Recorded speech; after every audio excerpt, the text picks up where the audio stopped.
Hello বন্ধুরা, আসসালামু আলাইকুম। আগের ভিডিওতে আমি এই 3 ইঞ্চি ব্লক পর্যন্ত বলেছিলাম। আজকে বাকি অংশ বলবো। 3 ইঞ্চি ব্লক দেওয়ার পর আমাদেরকে কলামের জালি ব্যবহার করতে হবে।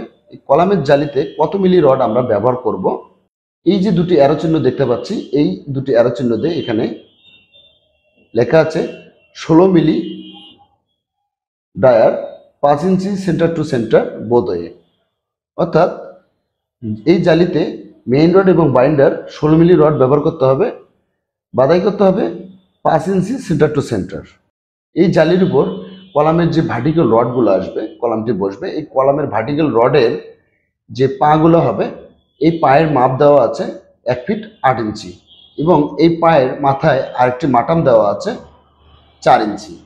আর এই যে ফাঁকা অংশটা আপনারা দেখতে পাচ্ছেন, এই ফাঁকা অংশটা এবং এই যে দাগ দেওয়া আছে, এই অংশটি হচ্ছে এই ফুটিংয়ের ঢালাই। 18 ইঞ্চি হাইট দেওয়া আছে কর্নারে এবং এই যে স্লোপটা আপনারা দেখতে পাচ্ছেন, এই স্লোপটি এখানে দেখানো আছে। এখান থেকে এই অংশটি হবে 6 ইঞ্চি। আর এই স্লোপের অংশটুকু কতটুকু সেটাও এই জায়গায় মাপ দেওয়া আছে।